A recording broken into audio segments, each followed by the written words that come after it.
बंधुओं, जय श्री हरि। मित्रों, अभी हम भारतीय दर्शन के अंतर्गत चार्वाक दर्शन यानी नास्तिक दर्शन पर हम बात कर रहे हैं।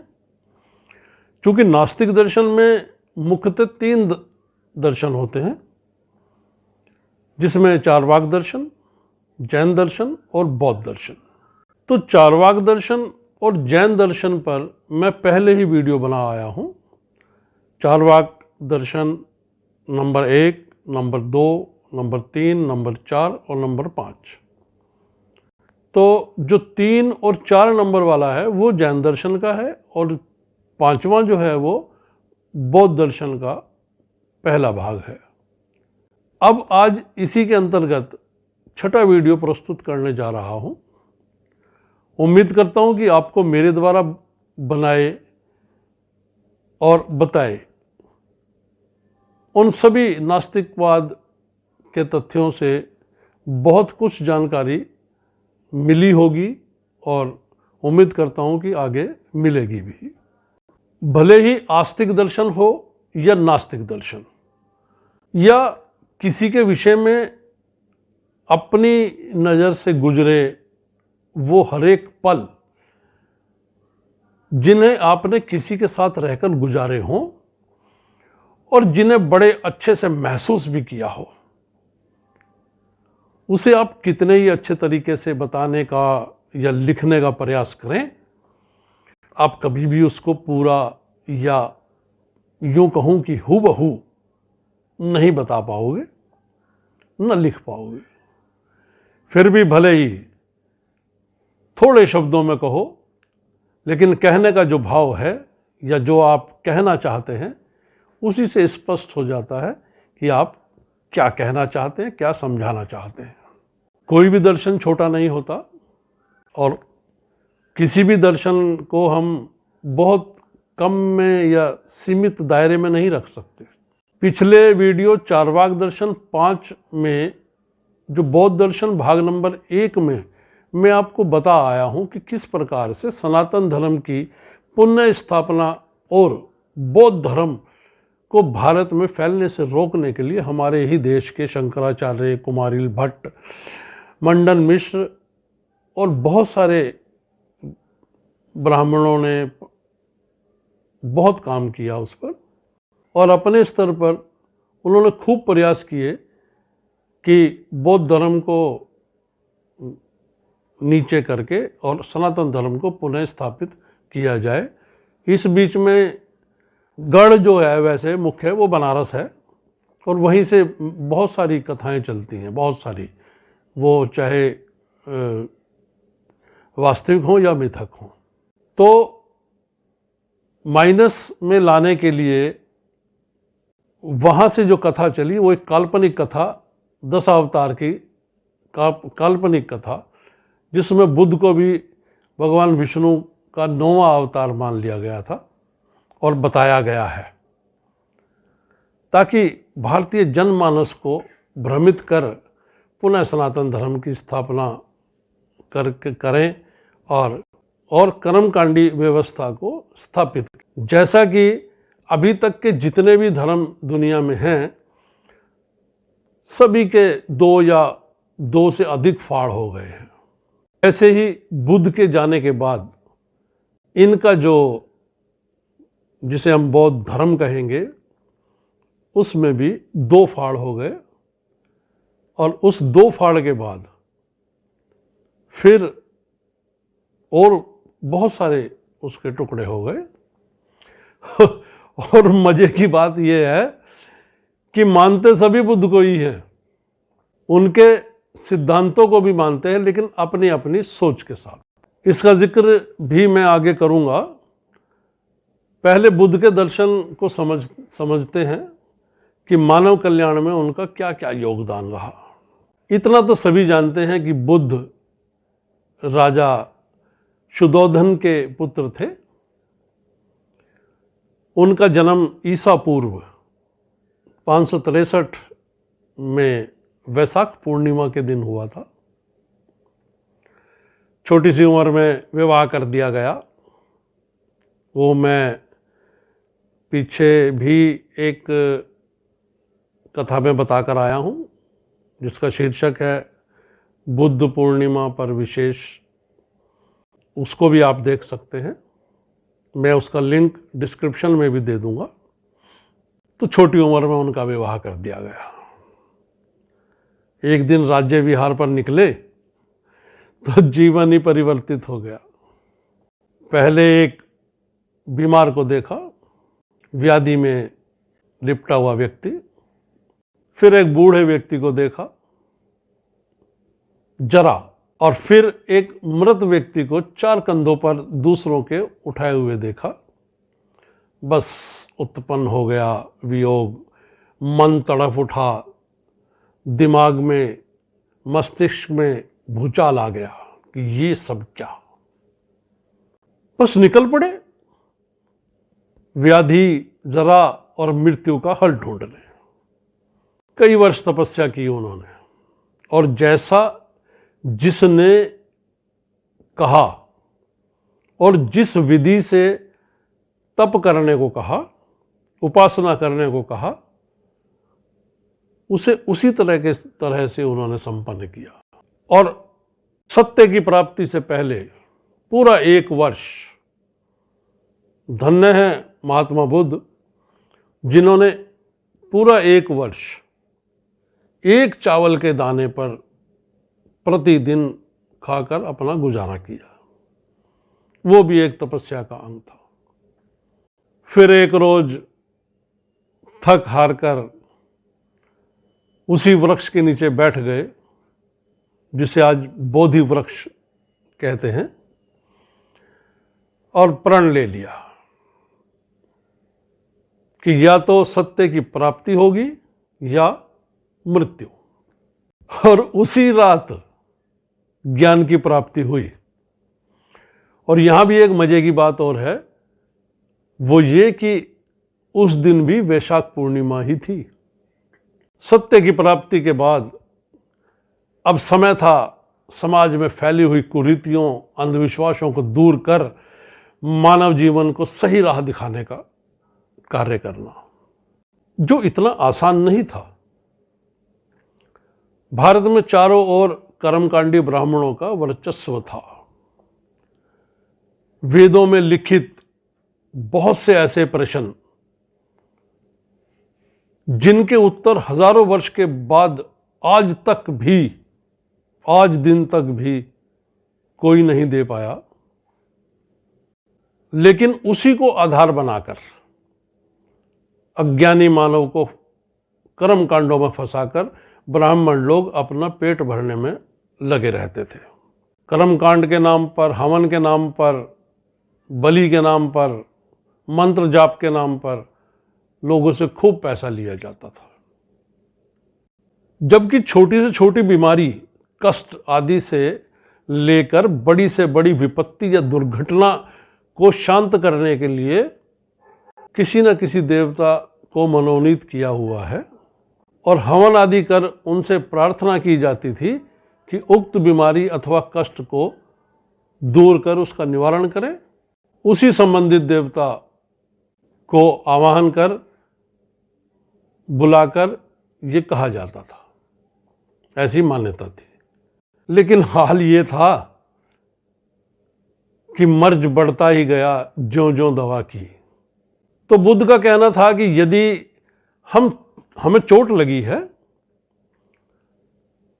तो भी, यह बीमारी है तो भी, हमें सबसे पहले वैद्य या चिकित्सक के पास जाना चाहिए, ना कि ब्राह्मण के पास। क्योंकि जो हल वैद्य या चिकित्सक निकाल सकता है वो ब्राह्मण कदापि नहीं निकाल सकता। और यदि कर्म करने से ही फल की प्राप्ति होती है तो फिर ये हवन, यज्ञ, मंत्र, बलि आदि से क्या होने वाला है। और उन प्रश्नों में उलझे, व्यर्थ के प्रश्नों में उलझे लोग अपना जीवन व्यर्थ में बर्बाद कर रहे हैं, या यूं ही कहूं तो खत्म कर रहे हैं। सच तो ये है कि बौद्ध धर्म एक अकेला ऐसा धर्म है जो तर्कों पर आधारित है। वैज्ञानिक आधार लिए ये दर्शन यानी बौद्ध दर्शन जीवन को सत्य के स्वरूप में स्वीकार करने की प्रेरणा देता है। जैसे यदि हम पीपल बोएंगे तो पीपल ही पैदा होगा, आम बोएंगे तो आम ही पैदा होगा, गन्ना बोएंगे तो गन्ना ही पैदा होगा। अब यदि वेद या कोई ब्राह्मण जो कि ऐसा रास्ता बताए, ये उन्होंने चैलेंज किया था काशी में ही जाकर कि अब यदि कोई वेद या कोई ब्राह्मण जो कि ऐसा रास्ता बताए कि उसका या फिर उसका कोई उपाय बताए जो मैं उस विधि को विधिवत पूरा करूं और भगवान पीपल पर अमरूद लगा दे, या मैं यदि पीपल लगाकर ईश्वर को खूब अपशब्द कहूं तो वो मुझसे क्रोधित होकर पीपल को नीम बना दे। ऐसा संभव ही नहीं है। पैदा वही होगा जो हम बोएंगे, ना कि वो जो तथाकथित ईश्वर चाहेगा। यानी हमारा कर्म ही प्रधान है, तो क्यों ना हम अच्छे कर्म ही करें जिसका परिणाम अच्छा ही प्राप्त होगा। ठीक वैसे ही जैसे अगर बुरे काम का बुरा नतीजा होता है, बुरा परिणाम आता है, इसी प्रकार अच्छे काम का अच्छा नतीजा आएगा। दुनिया के सभी धर्म इसी सिद्धांत को मानते हैं, चाहे फिर वो हिंदू धर्म हो, सिख धर्म हो, जैन धर्म हो या क्रिश्चियनिटी हो, पारसी हो, यहूदी हो। सभी का मानना है कि कर्म और फल का बहुत गहरा संबंध है। अच्छे कर्म अच्छा फल, बुरे कर्म बुरा फल। इसे बुद्ध ने कारणता सिद्धांत या कारण कार्य सिद्धांत कहा है। उनका कहना है कि किसी कार्य का अथवा घटना का कारण अवश्य होता है और बिना किसी कारण के कोई भी घटना घटित नहीं होती। लेकिन हमें मध्य मार्ग अपनाना चाहिए। इसे मैं इस उदाहरण से भी आपको समझाने की कोशिश करता हूं। कारणता के सिद्धांत में दो चीजें होती हैं, एक होता है कारण और दूसरा होता है कार्य। कार्य कारण के भी तीन स्वरूप होते हैं। एक है सद्कार्यवाद जो सांख्य दर्शन पर आधारित है, यानी कारण कार्य में पहले ही विद्यमान होता है। यानी घी दूध में पहले से ही विद्यमान था, कार्य एक नई उत्पत्ति नहीं है। दूसरा है असद कार्यवाद जो न्याय दर्शन पर आधारित है, यानी कारण कर्म में पहले ही विद्यमान नहीं था, कारण कर्म में ही छुपा हुआ है, वह कोई नई उत्पत्ति नहीं है। अब यहां बौद्धों का प्रतीतीय समुत्पाद यानी अपेक्षा से उत्पत्ति या आधारित होकर कार्य की उत्पत्ति, यानी कार्य की उत्पत्ति कारण पर निर्भर करती है। यह है बुद्ध द्वारा बताया गया मध्य मार्ग। यानी पहले किसी भी कार्य की अपेक्षा या जरूरत बनेगी, कार्य बाद में शुरू होगा। बंधुओं, कोई भी दर्शन या धर्म 4 पेज का नहीं होता जिसे पूरा का पूरा वैसे का वैसा ही उतार दिया जाए या लिख दिया जाए। बरसों बरस लगते हैं उसको समझने में और बाद में उसकी व्याख्या, और वो भी केवल अपने शब्दों में। हालांकि हो सकता है कि बहुत सारे बिंदु या बहुत सारी बातें हम वैसी ना बता पाए जैसी कि उनका मकसद था या उनका कहने का तात्पर्य था। बहुत सारी टीका, बहुत सारी टिप्पणियाँ होती हैं।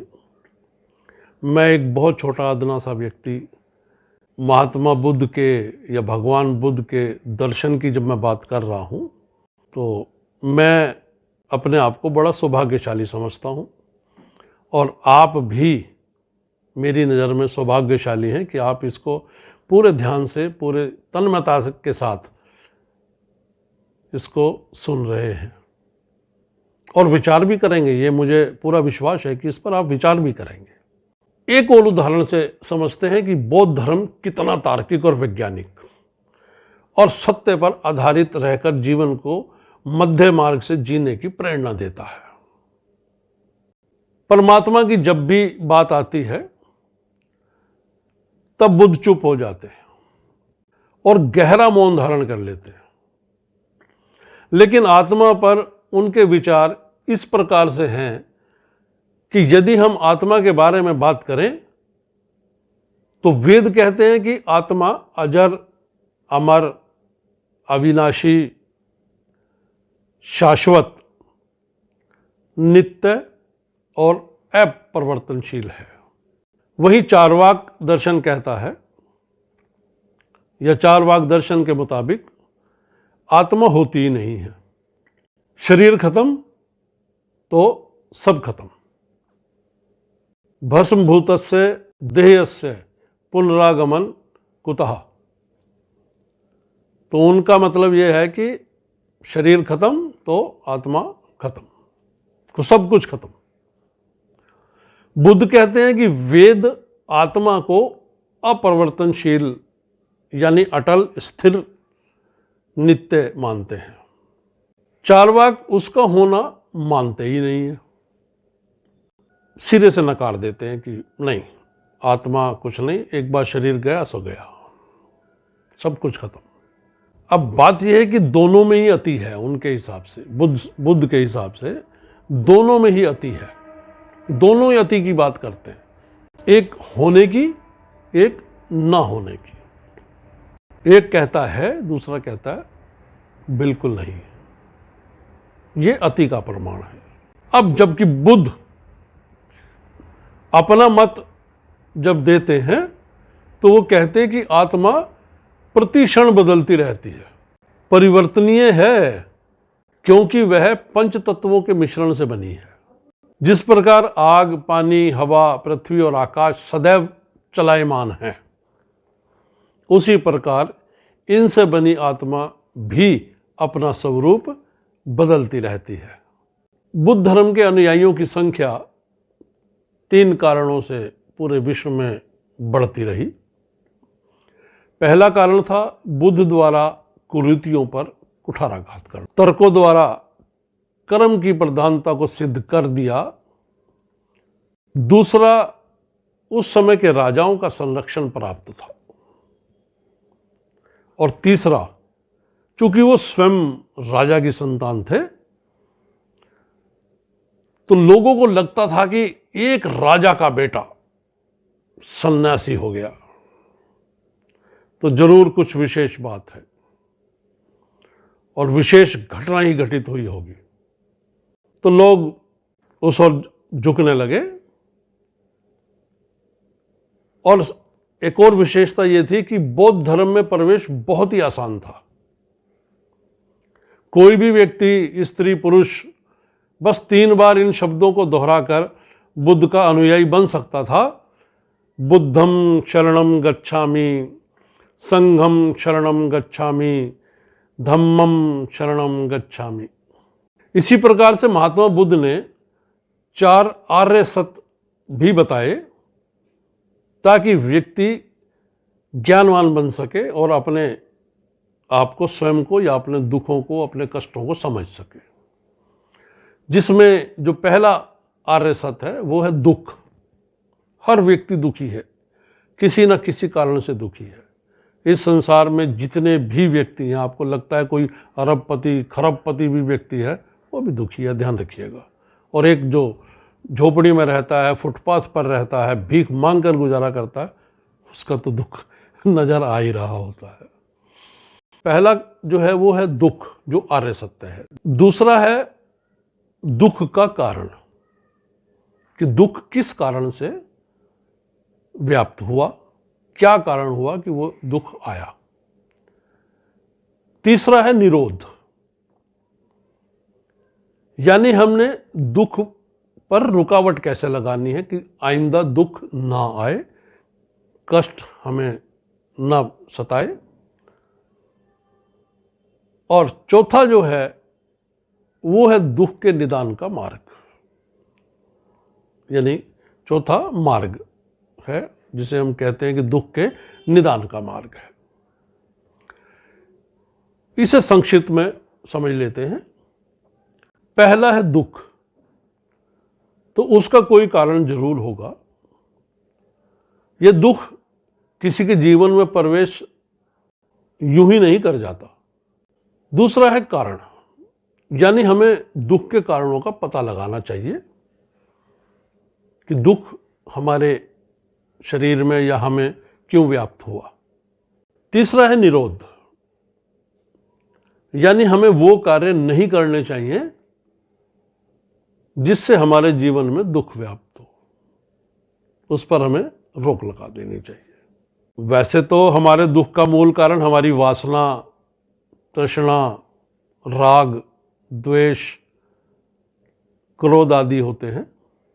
हमें इन्हें समाप्त कर किसी भी प्रकार के प्रलोभनों में भी हमें नहीं फंसना चाहिए। चौथा है निदान मार्ग, उसमें भी यही ध्यान रखना है कि कोई भी ऐसा कार्य ना करें जिससे दुख का सामना करना पड़े।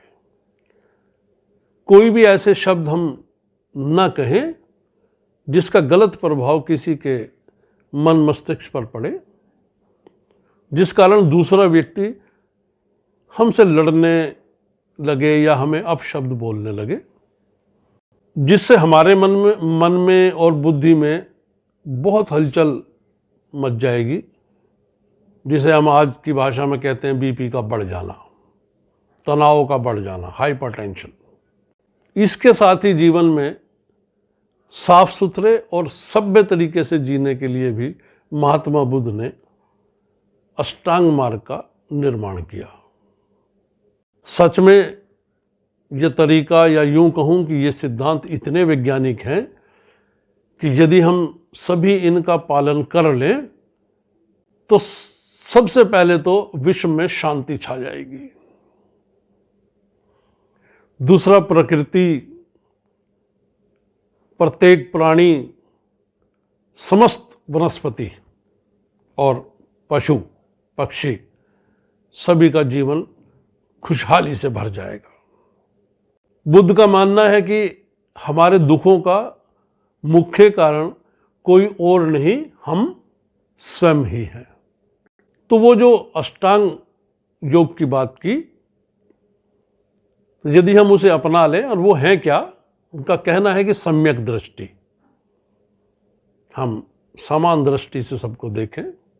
जैसा व्यवहार हम अपने प्रति किसी से चाहते हैं, वैसा ही व्यवहार हम दूसरे के साथ करें, समान दृष्टि से देखें। सम्यक कर्म, अच्छे कर्म करें। सम्यक वाक, हम बहुत अच्छा, मीठा और बिना किसी कपट, बिना किसी छल के ईमानदारी से बात करें और दूसरे के विकास की बात करें। सम्यक संकल्प, तो हम संकल्प लें इस बात के लिए कि हमने कोई भी गलत काम नहीं करना है। सम्यक आजीव, यूं भर भर के हम अपना घर भर लें, कोठियां बना लें, मकान बना लें, बहुत बड़ी बड़ी बिल्डिंगें बना लें, हवाई जहाज खरीद लें, पता नहीं क्या क्या खरीद लें, लेकिन सब यहीं रह जाना है। खानी हमने दो ही रोटी हैं, तो ईमानदारी से हम खाएं तो ज़्यादा अच्छा है, और अच्छे तरीके से खाएं, ईमानदारी की रोटी खाएं। सम्यक व्यायाम, अब ये व्यायाम दो तरीके का है, और वो है एक तो शारीरिक और एक मानसिक। तो हमें अपने आप को स्वस्थ रखने के लिए हमें इन दोनों की ही ज़रूरत है, सम्यक व्यायाम की, शरीर, बाहरी शरीर के लिए भी और आंतरिक शरीर के लिए भी, साथ में मन और मस्तिष्क के लिए भी। अंत में आता है सम्यक समाधि। सम्यक समाधि का यही तात्पर्य है कि जब आप इतने संकल्पों के साथ जिएंगे, इतने अच्छे तरीके से अपना जीवन यापन करेंगे, तो आप इतने संतुष्ट हो जाएंगे, इतने संतुष्ट हो जाएंगे कि मृत्यु से पहले ही आप इतने संतुष्ट हो जाएंगे कि अगर मृत्यु आ भी जाए तो आप उसे सहर्ष गले लगा लेंगे। जान जाएंगे कि मृत्यु एक चिर निद्रा है, जो यह बहुत लंबी समाधि है। तो सम्यक समाधि को अपना लें और इन अष्टांगिक मार्ग पर चलने लगे तो जीवन हमेशा ताजे फूलों की तरह ताजा और मोहक बना रहेगा। इसी प्रकार कारणता सिद्धांत, जैसा कि मैं ऊपर भी बता कर आया हूं, पहले बता कर आया हूं, में समुत्पाद की बात आई, जिससे स्पष्ट होता है कि कार्य कारण का सिद्धांत है। व्याधि, जरा और मृत्यु पर पार पाने के लिए यहाँ अष्टांगिक मार्ग की बात की है, वहीं शरीर को इन तीनों को स्वीकार कर योग पद्धति के जरिए जीने का मार्ग भी प्रशस्त किया। उनके द्वारा योग से शरीर, मन और विचारों को संतुलित कर जीवन में व्याधि, जरा और मृत्यु पर विजय पाई जा सकती है। इसी को आधार बनाकर विपस्याना योग या विपस्सना योग पद्धति का उन्होंने निर्माण किया। इसके विषय में मैं व्याख्या से आपको अगले वीडियो में बताऊंगा। ऐसे ही क्षणिकवाद की बात आती है, तो क्षणिकवाद को संक्षेप में समझें। बुद्ध का कहना है कि संसार की प्रत्येक वस्तु क्षणिक होती है। संसार की प्रत्येक वस्तु प्रति क्षण परिवर्तनशील है। परमात्मा, आत्मा के विषय में तो मैं पहले ही बता आया हूं, लेकिन इस अनात्मावाद को थोड़ा अच्छे से समझने की जरूरत है। बहुत से लोग ये मानते हैं कि बुद्ध जब वेदों को नहीं मानते थे तो आत्मा परमात्मा को मानने का सवाल ही पैदा नहीं होता। ये थोड़ा गलत है, क्योंकि परमात्मा को तो बुद्ध नहीं मानते थे, ये तो तय है, लेकिन आत्मा पर उनका ये कहना था कि आत्मा प्रतिपल बदलती रहती है। इस पंच तत्व से बनी आत्मा परिवर्तनशील है और व्यक्ति जब तक अच्छे कर्म नहीं करता तब तक वो इस संसार से मोक्ष प्राप्त नहीं कर सकता, भले ही उसको 100 जन्म, 1000 जन्म लेने पड़े। बाद में जब बुद्ध से कोई आत्मा परमात्मा की बात करता था तो वो मौन हो जाया करते थे, मौन धारण कर लेते थे। उन्होंने मौन धारण कर लिया था इसी बात के लिए कि आत्मा परमात्मा के विषय में कुछ भी नहीं कहना है इससे अधिक।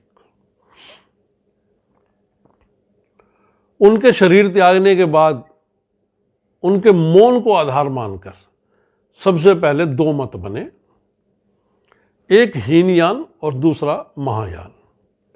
जैसा कि नाम से ही पता चल रहा है कि हीनयान यानी हीन मीन्स छोटा और यान मीन्स जहाज या नाव, या तो हीनयान यानी छोटा यान। ये बुद्ध को महापुरुष मानते हैं,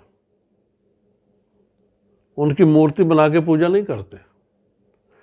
बुद्ध के उपदेशों पर उसी तरीके से चलते हैं जैसा कि बुद्ध बतला कर गए थे, हुबहू। इसे हम जो दूसरे मत के लोग हैं वो इन्हें रूढ़िवादी बोलते हैं। उनकी साधना का रास्ता बड़ा ही संकरा है। संकरा कैसे, मैं ये भी समझा दूं। इसमें साधक स्वयं ही चलकर अपना उद्धार करता है। बुद्ध ने अपने शिष्य आनंद को कहे अंतिम शब्द आपो दीपो भव को आधार मानकर स्वयं के मोक्ष का रास्ता ये खुद तय करते हैं, प्रशस्त करते हैं। इनका मानना है कि ये हर व्यक्ति अपने आप को जगाकर और मोक्ष की प्राप्ति कर सकता है। महायान यानी बड़ा जहाज। विस्तार से सोचना, बुद्ध को भगवान मानकर मूर्ति पूजा करना, ये बहुत ही परिवर्तनवादी होते हैं। मुख्य बात यह है कि सभी के लिए ये रास्ता खोल कर रखते हैं कि आप आइए, आपका स्वागत है और आप बुद्ध के बताए मार्ग पर चलकर, उनके सिद्धांतों पर चलकर आप मोक्ष को प्राप्त कर सकते हैं, आप निर्वाण को प्राप्त कर सकते हैं। हाँ, एक बात और है कि महायान के रास्ते निर्वाण प्राप्त करने वाले बोधिसत्व, पद्मपाणि, अवलोकितेश्वर की भी पूजा करते हैं, प्रभु के अस्तित्व को भी मानते हैं। यहाँ ये भेद थोड़ा सा, ये बुद्ध के जो मान्यताएं हैं, बुद्ध के जो सिद्धांत हैं, यहाँ उनसे ये थोड़ा अलग हो गए। तो बंधुओं, मेरा भरसक प्रयास है कि आपको अच्छे से अच्छा ज्ञान उपलब्ध कराऊं, बौद्ध दर्शन के बारे में बताऊं। बाकी इसको सुनने के बाद नास्तिक दर्शन, आस्तिक दर्शन, या मैं कहूं कि चार्वाक दर्शन, इसको आपको समझने में बहुत आसानी रहेगी और आप स्वयं निर्णय ले सकते हैं कि कौन आस्तिक है, कौन नास्तिक है। और उम्मीद करता हूं कि मेरा वीडियो आपको पसंद आते हैं और भविष्य में भी आते रहेंगे। मैं बार बार एक प्रार्थना करता हूं कि यदि आपको किसी और विषय पर कुछ जानकारी चाहिए या मुझे कुछ सुझाव देना चाहते हैं तो मैं इंतज़ार करूंगा और आमंत्रित करता हूं आपको इस बात के लिए कि आप भी मुझे कुछ सुझाव दें ताकि मैं और अच्छे तरीके से आपके सामने वीडियो प्रस्तुत कर सकूं। और एक और फिर रिक्वेस्ट करूंगा कि मेरे चैनल को सब्सक्राइब करें, लाइक करें और शेयर ज़रूर करें, कमेंट ज़रूर लिखें कमेंट्स बॉक्स में। धन्यवाद। जय श्री हरि।